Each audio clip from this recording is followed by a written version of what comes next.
Did Hitler get elected on Monday and start throwing people into ovens on Friday? No, it was a gradual process. The first thing that Hitler did was start to write newspaper articles. Everything that was going wrong was the Jews' fault. They're the ones that caused all these problems. Did the Jews write their own newspaper articles and go, I disagree? So then the Jews had to wear the Star of David so we can tell who you are. Did they say, no, that's a violation of my privacy. I don't have to tell you. No, the Jews decided, well, it's a religious symbol. We love God. We should be proud to wear the Star of David.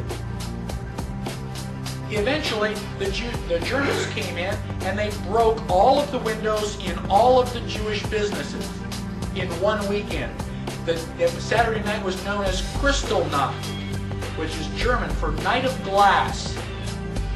Did the Jews rise up and say, now damn it, you're violating my property, you shouldn't do that?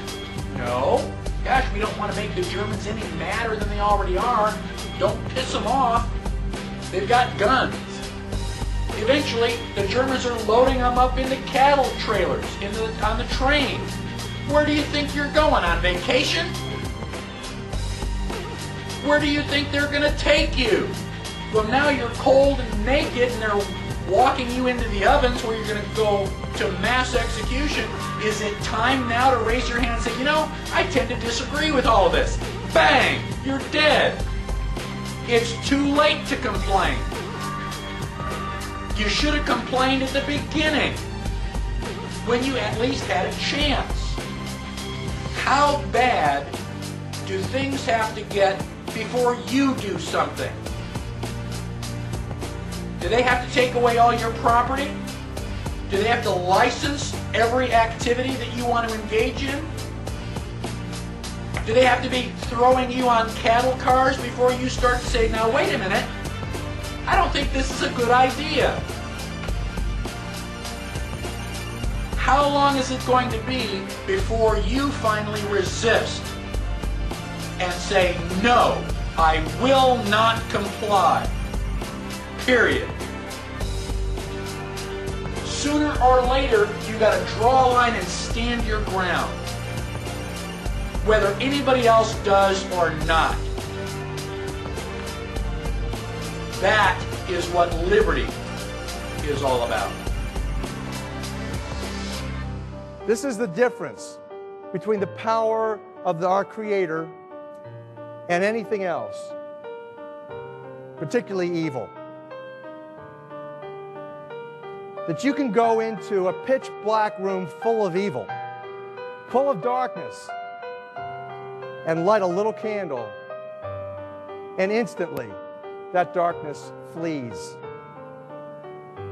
But you can't do the opposite. You can't go into a well-lit room full of truth and wisdom and righteousness and joy and health and harmony with the universal power.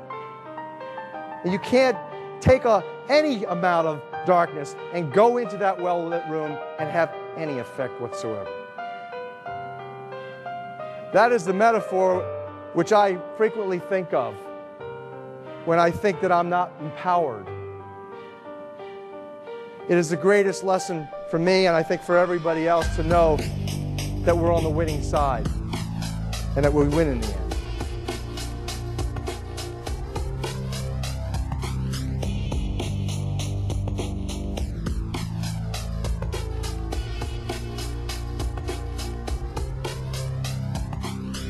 You are not our queens. You are not our kings. You are not our gods. We do not belong to you. We are not your slaves. We stand as free humans and stood from the beginning of time against the strong men, against the thugs, against the bullies. We will defeat your world government. We will defeat world taxation. We will defeat your control grid. You like being a puppet, sir? You like being a puppet for the New World Order? Oh, stop. You don't like that. Hey, you're going to talk about 60,000 people? You're going to talk about 60,000 people? We don't want to hear this nonsense. How do the American people know that 9/11 was a stage, was engineered by you, David Rockefeller, the Trilateral Commission, the CFR, and Bilderberg Group, sir? How do you know it was a stage? Okay. It's a question. Answer my question. You're a CFR scum. You are CFR New World Order scum. You and David Rockefeller will never have a New World Order. 9/11 was an inside job, and Brzezinski is responsible for it. 9/11 is an inside job. You are responsible for Brzezinski. You will never get a New World Order. Never. National sovereignty will prevail. The New World Order is going down, sir. You can laugh. Wake up, people. Wake up. Research the New World Order. This is important. Look it up. Investigate it. How did you let this happen?